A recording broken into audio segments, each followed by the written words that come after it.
This is my review of Jojo's Bizarre Adventure.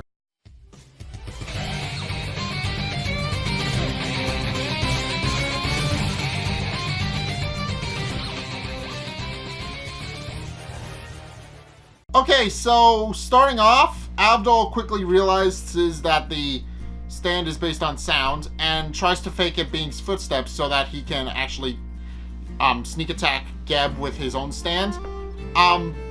But he uses his little wristlets that he has on to accomplish this.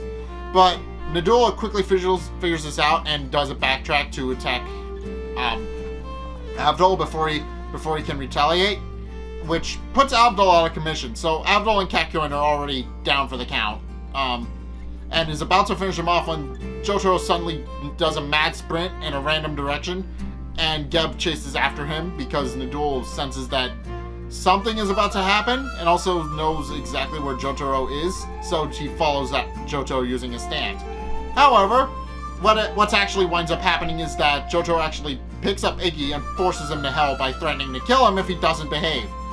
So Iggy, in a desperate attempt to get away from Jotaro, actually uses the Fool to create a hang glider, which Jotaro and Iggy then ride into the location of Nadul.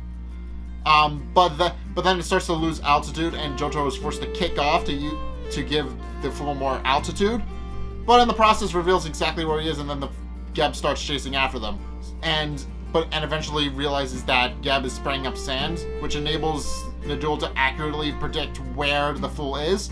And Iggy, sensing that he's about to die, actually starts dragging Jotaro on the ground using the Fool, which does give away Jotaro's location to Geb and Nadul, but it quickly becomes apparent that Jotaro isn't going to go down that way, and then picks up Iggy and shuts him straight at Nadul, who they now have a visual on at this point.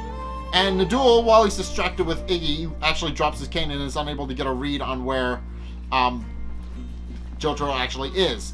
And then realizes too late that Jotaro's behind him. And then Jotaro and Nadul have one last attack to see who's the fastest.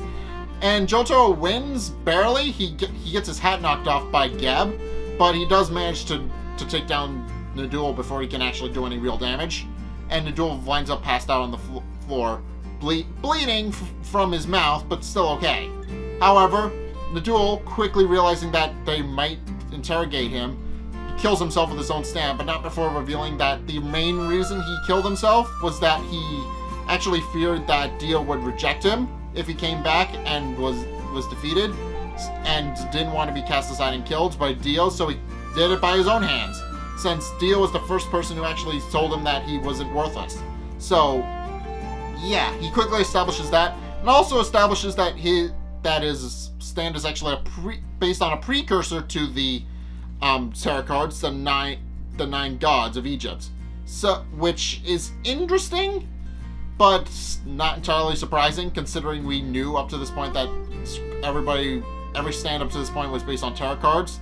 So it makes sense that they would be based on a precursor of the tarot cards. They are based off of actual gods and goddesses from Egypt.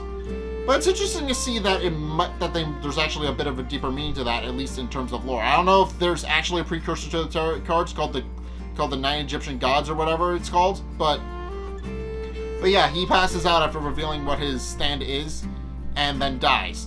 So yeah, and then Jotaro buries him using his cane as a grave marker.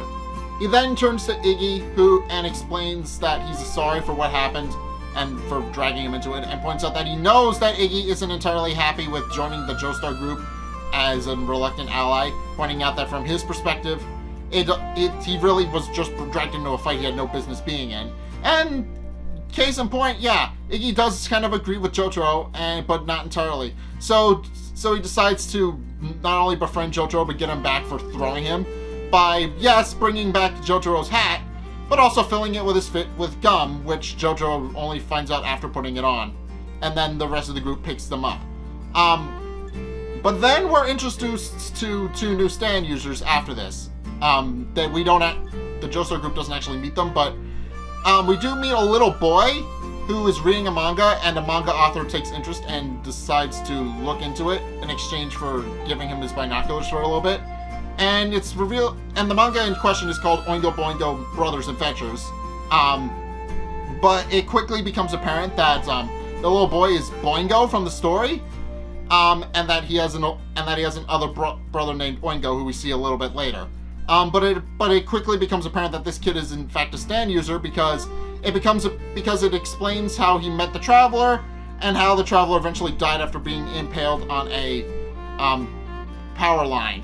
So, and sure enough, when Oingo gets back, the guy freaks out, gets into a bus, and then Boingo explains to Oingo what's going to happen to him. And sure enough, when they get on the next bus and travel past, he's impaled on a power line. So, yeah, it quickly becomes apparent that these two are stand users.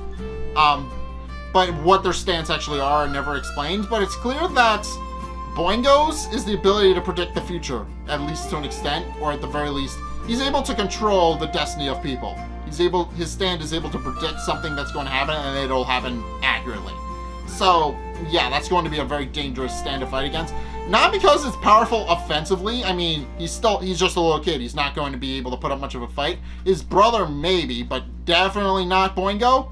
Boingo is definitely not going to be able to put up much of a fight against the Joestar Group, but the reason his stand is powerful is because it can accurately make a prediction about somebody's death, that even if that death was never going to happen in the first place, and kill them. So, yeah, it's pretty much established that whatever happens in the little manga stand thing becomes absolute, and then there's nothing they can do about it. So, yeah, that's going to be a dangerous stand to fight against, and we haven't even seen Oingo's yet. So, yeah, Oingo and Boingo are going to be a very interesting pair of stand users to fight against. We don't even know what Oingo's stand is, and Boingo's has already been established to be able to project and control the future. So that's going to be an interesting premise for the next episode and possibly future episodes. I don't know if it's going to be a one-parter or a two-parter, but I would assume a one- or two-parter. But in any case, yeah, it's going to be interesting seeing them fight and how they work. But for right now, though, if you guys have seen this episode of JoJo's Bizarre Adventure, what did you guys think? Let's get a discussion going in the comment section down below, or over on my Discord server, link in the description. Anyway, thank you guys so much for watching. If you enjoyed, be sure to like, comment, and subscribe. Also, be sure to follow me on Facebook and on Twitter in the description below. And also, check out my Patreon in the description below as well. It's only a couple bucks a month, and it really helps me out. And you guys get access to a bunch of cool perks that are my way of saying thanks, so be sure to check those out in the description below as well. But anyway, thank you guys so much for watching, and until next time, I will see you guys in the next video. Peace!